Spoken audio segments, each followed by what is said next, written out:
If you say, okay, I'm a leader of whatever it is, and my number one priority is to be popular, you will be the worst leader ever. Trust me. That's one of the best signs that you'll be a lousy leader.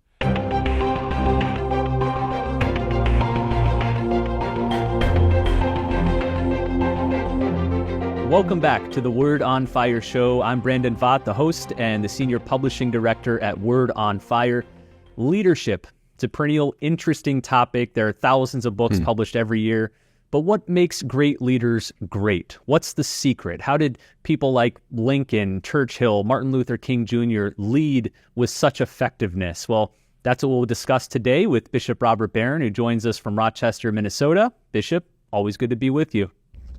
Hey, Brandon. Good morning to you. Always good to see you. Before we were recording, you were telling me about a book you had recently picked up and enjoyed. It is titled The Thomistic Response to the Nouvelle Théologie, Concerning the Truth of Dogma and the Nature of Theology. It's an interesting book, and I was hoping you could maybe talk to our listeners and viewers about it. Yeah, I'm preparing actually for a paper I have to give later in the year. And this is a book about what was the dominant theological issue prior to the council. That's fair to say. It's sort of a battle between the Rennian Thomism of the time, sort of a neo-scholastic Thomism that dominated Catholic thought, and then this newly emerging so-called Nouvelle Théologie, the new theology, that was much more animated by the Church Fathers, by the Scriptures, and more of a dialogue with modernity, etc. Okay, so this debate was joined, let's say, in the 30s, 40s, into the 50s, so mid-20th century. And it was the defining debate of the time. All the leading figures got involved in this thing. And then at Vatican II, it kind of spilled out into the conciliar debates. And I think it's fair to say, broadly speaking, the Nouvelle Théologie kind of carried the day at Vatican II. That's what makes it really interesting. Now, a further interesting point, I think, is when I was coming of age, so right after Vatican II, nobody talked about this. It was like this issue just disappeared. It fell off the table. It's been revived now in very recent years as the Thomists are kind of mounting a certain comeback against what they take to be maybe a now dominant Nouvelle Théologie. Anyway, some of this is, I know, for more technically minded theologians, but it's a very interesting, not just theological study, it's an interesting cultural study to me of why certain questions emerge and why they disappear. Why suddenly what was preoccupying thinkers in a few years no one is thinking about. And then why is it coming back today? Anyway, so I am finding the book kind of intriguing. Matthew, how do you say Meinert? Matthew Meinert is the editor of this book, right? I think that's it, yeah. And what appeals to me about that topic is something Word on Fire has been promoting for several years now, which is the sort of both-and position of Thomism and Nouvelle Théologie. We might call it ressourcement theology. We don't have to choose, right? We can embrace the best from both. Well, that's my perspective. As someone who kind of inherited both of these traditions, learned from both of them, reverenced both of them. And that's maybe it's an advantage that my generation has. We didn't see it as a terrible conflict. As everybody knows who's listened to me, I mean, I got into this whole game through Thomas Aquinas. And when I was a kid, I had no idea he was part of some grand debate going on. I just thought he was really interesting. And then later in my life, I read the Nouvelle Théologie people and, de Lubac and Danielou and Balthasar and Ratzinger and everybody else, and found them kind of wonderful and interesting. So, yes, I think you can do a both and very easily. Let's talk about leadership. I'm not sure many people know that for many, many years, you've been a leader, not just of Word on Fire, but of various institutions. You've led ministries, you led a seminary, you led a California region. Now you're leading your own diocese. I know you've also read lots of books profiling great leaders. So let me begin with the most basic question. Based on your experience, based on your reading, what you've learned, what would you say is what makes great leaders great? What's the secret to great leadership? Vision, it seems to me. The leader's job is to provide a vision for the community, for the seminary, for the nation, for the church, whatever organization you're running. You're the visionary. And then your basic job is to make sure that there are people in place who share your vision and have the practical skill to implement it. I don't think the leader's job is the micromanagement of the process. It's the establishment and communication of the vision. That too, and some of the people we're going to talk about, is so important. The establishment and communication of the vision, and then the implementation of it through carefully chosen people who can make it a reality. I'd say that's the heart of it, Brandon, in my experience. Well, I thought for the rest of this episode, we could look briefly at a handful of great leaders throughout history. Most of them are personal heroes of yours, and invite you to speak a little bit about each one, what made them a great leader, what we can learn from them. We'll begin with maybe the most obvious candidate, which is Jesus of Nazareth. And a caveat, we're not reducing Jesus just to a great human leader, but if he's the perfect man, then that means he had a perfected skill in leadership. So what can we learn from Jesus the leader? Well, look at those two things I just mentioned. I mean, you see them par excellence in the Lord. The articulation of a vision. What's the first thing out of his mouth is the kingdom of God is at hand. And then he embodied that kingdom through certain gestures, through his own style of life. He set that as the great goal. And then talk about communication. Here's arguably the greatest communicator in the history of the human race. He was able to communicate this vision to people in a way that lifted them up and inspired them to follow him. And then, look, he chose, indeed, these collaborators, these 12 apostles, and then after them, he chose wider groups of collaborators who would then embody this and carry it forth and make it happen. You are Peter, and upon this rock I will build my church, and the gates of hell will not prevail against it. It means it wasn't going to end with him. He knew that he was giving rise to something that would now invade the rest of the world. So I think all of those are classic marks of leadership.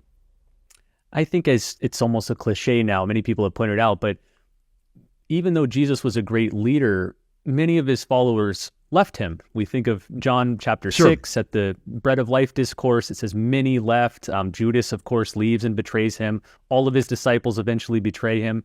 Can you talk about what it means that this greatest leader and communicator of all time, nevertheless, didn't really succeed in keeping all of his followers close with him and in line with his vision? Right. Well, so it goes. And the last thing you said is really right. If people are not aligned with the vision, well, then, they will naturally fall away, and that's probably okay. If you're laying out a vision and you're saying, here's something I think worth achieving, and are you willing to follow me to achieve this? Great. Now, many won't. Many won't share that vision. Okay. Shake the dust from your feet. Move on. You're leading people that are willing to share your vision. Don't compromise the vision for the sake of numbers. There might be a way we put it today. Hey, your numbers are going down. Well, all right, but I this is the vision. This is what we're supposed to be doing. So I think that's okay. Another feature that comes in here strongly, Brandon, is courage. Every great leader is marked by courage. And that's one face of it now. Do you have the courage to endure people who are abandoning you? Hey, the numbers are going down. People are going the other way. Well, all right, but because I've got my eyes fixed on the prize, and I have the courage to withstand unpopularity, people that don't like what I'm doing, don't like where I'm leading people. So it goes. You need courage to accompany the vision. Let's fast forward several hundred years to the 16th president of the United States, Abraham Lincoln. I think for a lot of people, especially in America, when you are asked to name a great leader, you think of one of the presidents, maybe Washington, often Lincoln. What was it about Abraham Lincoln that made him such a great leader? Those two things. I've been studying Lincoln since I was 7 years old. I got a book on Lincoln when I was just a little kid, and I've been studying him my whole life. I have a great affection, admiration for Lincoln. I've got a picture of Lincoln up in my room. Lincoln was not a great nuts and bolts guy. Lincoln was not a great, micromanager. They say when he was elected president, he had to give, on his way to Washington, a couple of speeches to economic forums. And Lincoln barely understood what he was saying. He didn't understand, we'd call it macroeconomics. So someone put a speech in front of him and he read it. My point there is he wasn't a nuts and bolts, get down into the weeds kind of manager. But Lincoln knew better than any president in our history what was needed He had the vision. And for him, the vision was a united country that would eventually eliminate slavery. It wasn't just union, but it was a union that would lead to the eradication of slavery. And he knew that if you compromised on the union, that slavery would triumph, and so you'd lose both. So you got to hang on to the union, and then that will lead to the eradication of slavery. That was the vision. Laid it out, it got him elected, now through a very weird election of 1860, where there were so many candidates and Lincoln had a minority vote, but nevertheless got elected. Then, talk about courage. Withstanding enormous opposition, people leaving him in droves. His re-election in 1864 was seen to be highly unlikely. He was so unpopular as a president. But he stuck with it. He stuck with it in courage. And next thing, communication. No president in our history was a better communicator than Abraham Lincoln. He understood that essential to leadership, it wasn't just having the vision, it wasn't nuts and bolts micromanagement. It was the vision accompanied by communication. So from the first inaugural address, indeed the speeches he gave on the way to Washington, but then the first inaugural, most famously the Gettysburg Address, the second inaugural, and many others in between, Lincoln articulated in a compelling way, in a sort of lapidary way, this vision he had so that the country got it and they were willing to follow him. Something I haven't mentioned yet, decisiveness. If you got the vision, you've communicated it, you are courageously holding off, opposition. You also have to be decisive so that the vision can be maintained. Think of Lincoln now throughout the Civil War, firing general after general. But think of his dealing with General McClellan, who had certain gifts as a tactician and all that, but was a deeply disagreeable person and arrogant and dismissive of Lincoln. And people around Lincoln said, "Why are you tolerating this man? Why he's insulting you and he shows no respect for you."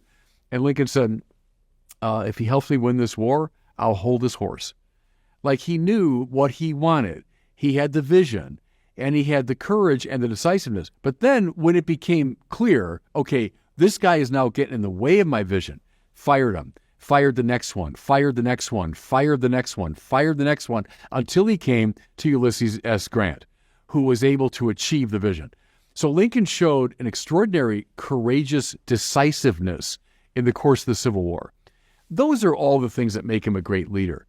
Did he understand every detail of what the Treasury Department was doing? Certainly not. Certainly not. Was he a micromanager? No, I think the vast majority of great leaders are not micromanagers. It's the contrary. They're the courageous visionaries. Doris Kearns Goodwin, the well-known and revered biographer of many historical figures, has a great book on Lincoln called Team of Rivals. She points out, as many biographers have, this unique characteristic of Lincoln as a leader to surround himself with people who don't just agree with him. Can you talk a little bit about that? Yeah, and that's part of that courage, isn't it? And if you got the vision, you know what you want. Okay, this guy doesn't like me. This guy is not on the same page as I am in many ways, but he can help me accomplish the goal. And this fellow over here can't stand that guy. But I'm going to bring the two of them together because together they're going to help me attain my goal. It was clarity about that, a willingness to put up with a lot. It was a lack of ego. Ego now in that very negative sense of, my ego comes first.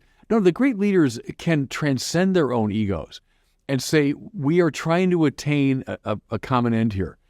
Hey, Mr. President, that guy was bad-mouthing you, behind your back the other day. Well, all right, get in line, Lincoln probably would have said, But can he help me win the war?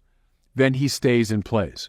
That's part of what I think she saw in the Team of Rivals thing. Well, 9 years after Lincoln dies, another great leader is born. His name is Winston Churchill, probably the most revered figure from the early to mid-20th century, certainly in England. Talk about Churchill, the leader. Same thing. Look at those two things. the vision. Now, Churchill, throughout his life, an extraordinary life, one of the most extraordinary lives of the 20th century. But at the decisive moment, see, he had read Hitler's book. A lot of people, Mein Kampf, Hitler writes this crazy, insane book in the 1920s. And most people thought, oh, yeah, Mein Kampf, well, how crazy. Churchill actually read it. He read it, and he knew, okay, this is what this man wants. And the thing about Hitler wasn't hiding it. Hitler put right out there what he was going to do. So when he comes to power, Hitler comes to power. Churchill is out of power in England. But he begins to say, oh, hey, everybody, this man is very dangerous. This is what this man intends to do. Oh, Winston, come on, you're crazy. Thank God your career is washed up. Thank God you're out of the picture. Well, trust me, this man is very dangerous. And he kept putting forward this vision of what England had to do. And then, of course, at the decisive moment in 1940, when things were really desperate, they called upon Churchill. And he had the vision. He knew what England had to do. And it was more than England. He clearly understood what was at stake was Western civilization. He clearly understood that. Even more than, Roosevelt, I think, came around to getting that. But Churchill got it from the beginning. Then, what?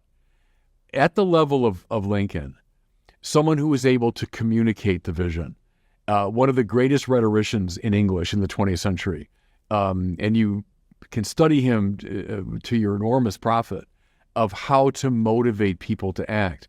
But he communicated, especially in those great speeches from 1940, we will fight on the beaches, we will fight on the landing grounds, we will never give up, we will fight on the streets, we will never surrender. All I have to give you is blood, toil, tears, and sweat. Words that, these are decades later, and we're completely removed from that situation, but we still find them moving.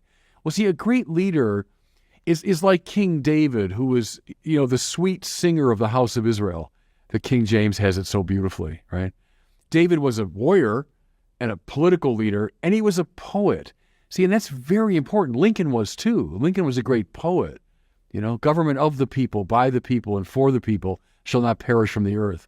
The leader has the vision and then the communication capacity and then the courage and decisiveness to carry out the vision.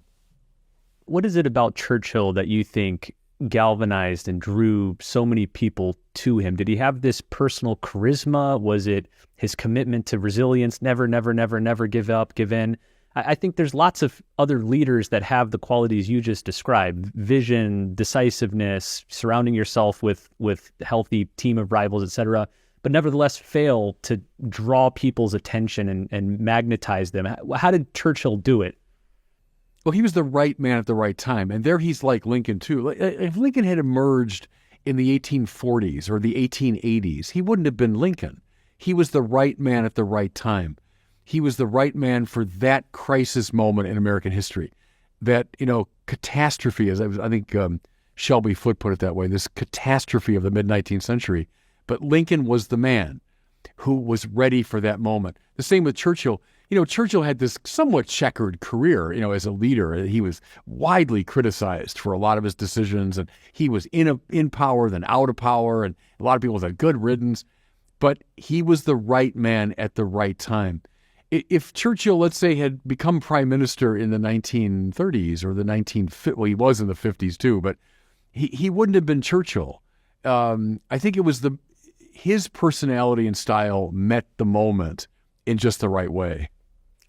Let's turn to another great leader of the 20th century here in America, Martin Luther King Jr., well known, of course, for inaugurating the civil rights movement. Talk about him and his leadership. Same thing. See, it's such a common ground, isn't it? And we didn't really talk about this beforehand, but it's true, isn't it? King, what did he have? King wasn't a micromanager. King wasn't the guy that was down there, let's plot out how we're do the march and where should you go. And he was the man that had the vision. He began to articulate it, and he was a young, King dies at 39. It's amazing to think, now that I've reached my advanced age, to think he died at 39. So he begins very young as this, kind of bright, charismatic preacher, but he begins to lay out the vision, which was Bible-based, also tied to American values. And he began to see, okay, this segregation and oppression in America is repugnant to both our own national ideals and the Bible. And speaking out of those two traditions, he articulated the the vision, or he formulated the vision. But then again, more than almost anybody else in the 20th century, he was able to sing it. Think about King. When you listen to him, it's a bit like JFK that way. You listen to King, go on YouTube, is he's singing his sermons and his speeches. It's in the style of the black pulpit, but he was like a gospel singer. So he really was the sweet singer of America in the mid-20th century. And it was the coming together of those two strains that, at least at the time, were very strong in almost every American, the Bible and the American civil values. And King articulated it. He sang it in a persuasive way. And he had the courage of his convictions, leading to his own death, but the courage to stay with that vision. It's not the micromanagers. He gathered around him micromanagers. There were a lot of people that sort of micromanaged the details of the marches and the protests and all that. That wasn't King's thing. He was the visionary and the poet, the singer of the vision. I don't want to shortchange King. We could do a whole episode on Martin Luther King. In fact, I think we have. If I remember correctly, The very first episode we ever did, it was the one on the 4 people that Pope Francis lifted up. Do you remember that? That's right. It was Dorothy Day and I think Merton and Dorothy Day, King and Lincoln, wasn't it? I can't remember. Was Lincoln we'll have to the go fourth back. one? Yeah. But I do want to make sure we have time for these last 2. Talk to us about Pope St. John Paul II as a leader. Obviously, he was the Pope for so many years. He was a major force in geopolitics, but what made him a great leader? A broken record. It's the same thing. See, John Paul had the vision, which was, it seems to me, what was at the heart of Vatican II? He was a man of Vatican II. He was at the council, right, as a council father. And then he becomes Pope, and he knew the heart of Vatican II was evangelization, was going out to evangelize the modern world. So he had the vision, and then for 27 years as Pope, he articulated it. I think he was a rhetorician at the level of Lincoln or Churchill or King. He wasn't, but he was a steadfast proclaimer of that vision. Talk about courage, And again, John Paul was not a micromanager. John Paul was not hanging around the Roman Curia. In fact, they criticized him. He was always getting on an airplane flying somewhere. But see, he thought that was much more important than micromanaging the curial offices.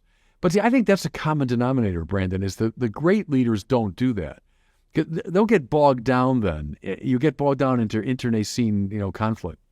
Something else before we run out of time, is we had talked about this, and it's true now of every single leader we've talked about, including and especially Jesus. Every leader who's good ends up being widely disliked. Now, let me explain why that's the case and what I mean by it.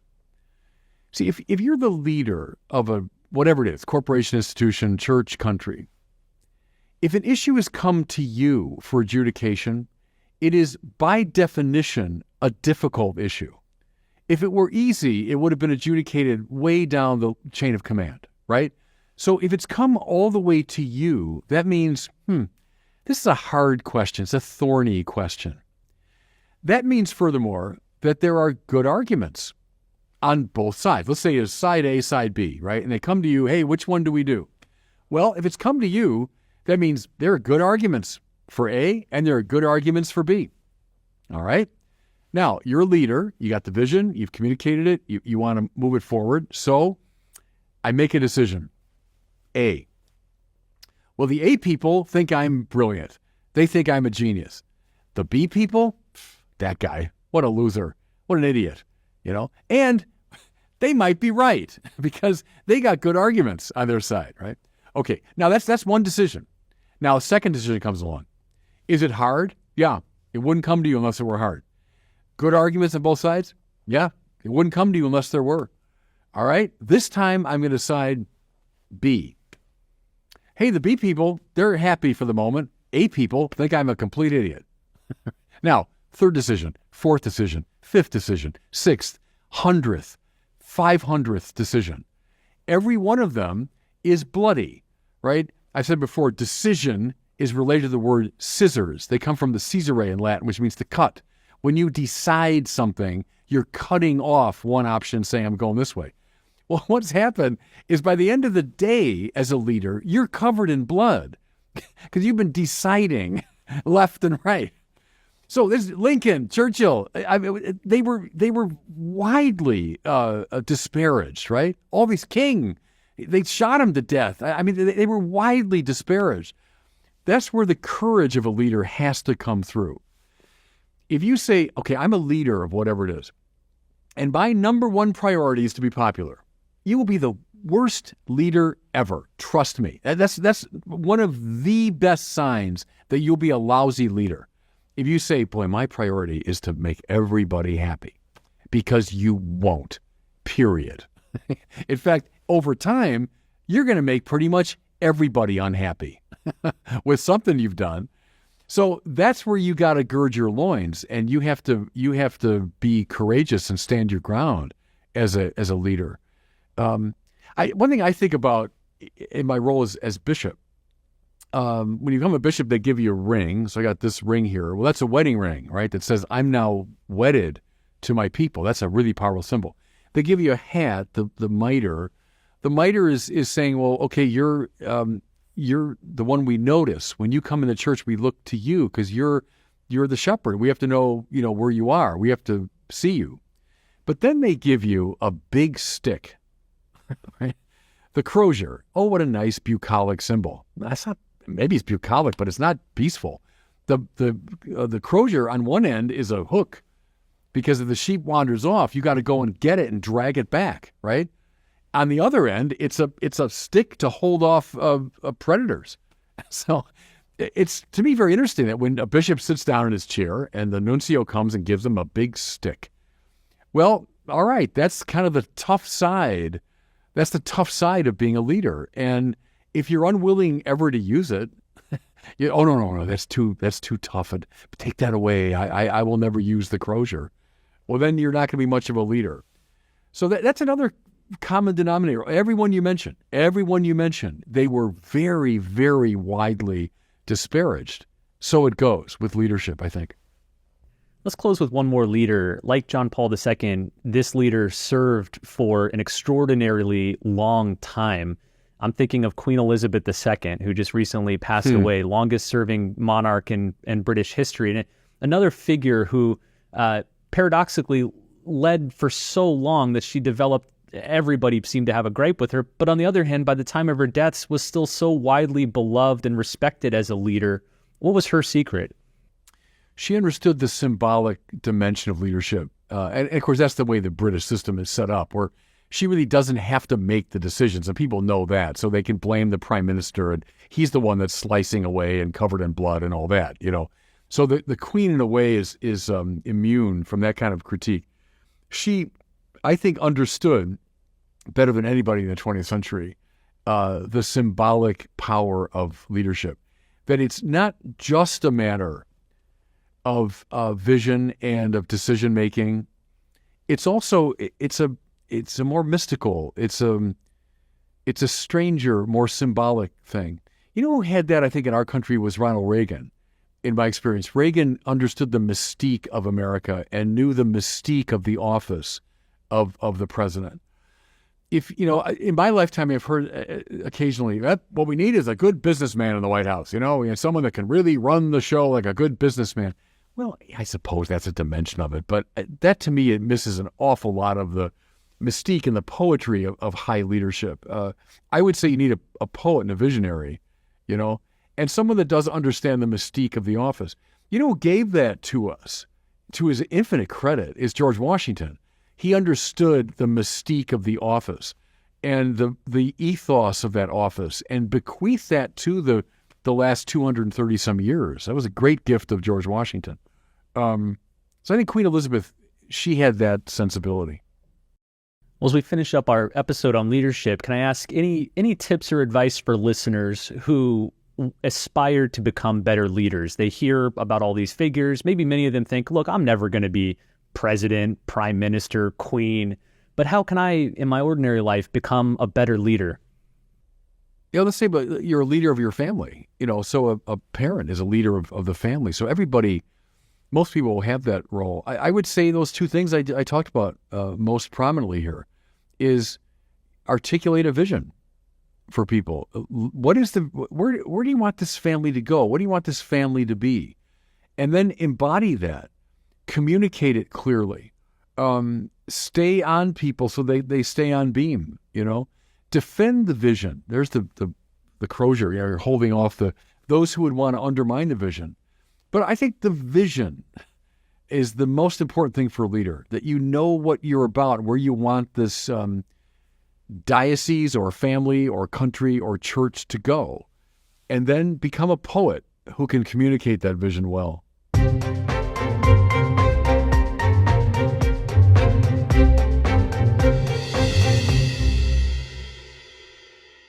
Well, it's time now for our question from one of our listeners. Each episode we take one, and if you have one for Bishop Barron, please send it in to us at the website askbishopbarron.com. Today we hear from Nino, who lives in England. He's asking about the theodrama and the ego drama. Here's Nino's question. Hi Bishop Barron, this is Nino from Chelmsford in England. You've spoken recently about making sure that one doesn't act out an ego drama, but instead acts out a theodrama. How can I be sure right now which one I'm actually acting out? And are there any circumstances or situations where there's actually some overlap between the two? Thank you. Yeah, good. Thank you for that. Because it's not necessarily an either or, because what God wants to do is he wants to draw our individuality and personality into his sphere of influence. So he doesn't want us to suppress our mind and will and individuality. He wants to draw them up into his power. So a saint is someone, you might say, whose ego drama has coincided with the theodrama. Here, the basic thing is, am I operating out of self-interest or out of God's desire? So think of Augustine, city of God, city of man. The city of man is based upon self-love. The city of God is based upon love of God. So which one is it? And to be brutally honest in your own spiritual discernment, am I doing this because I love myself and I want to propagate my own projects and my own reputation? Or am I doing this because God wants it? Now, what you're going to find is the more you follow what God wants, the more authentically and happily yourself you will become. That's the paradox. So the false self will fall away and the true self will emerge. That's the coming together, if you want, of ego drama and theodrama. But I would say, is the drama being written, produced, and directed by God, or written, produced, and directed by you? If it's the former, then you're okay. Follow that one. So we wrap up our show here. I'd like to tell you about another new book from Word on Fire. This newest one is titled Evangelization and Ideology: How to Understand and Respond to the Political Culture. It's by our own Matthew Petrusik, who's one of the fellows of our Word on Fire Institute. This book offers an antidote to ideological thinking. Matt analyzes the philosophical foundations of 4 major secular ideologies of the day, including utilitarianism, liberalism, progressivism/wokeism, and non-theistic conservatism. Lots of isms that he's responding to. And Matt shows how Catholic teaching, while respecting the genuine concerns of these worldviews, nevertheless is the answer to their errors and deficiencies. So if you're interested in politics, political culture, many of these isms floating around today, and want to know how to understand and respond to them, check out this new book. Again, it's called Evangelization and Ideology by Matthew Petrusik. Well, thanks so much for watching and listening, and we'll see you next time on the Word on Fire show.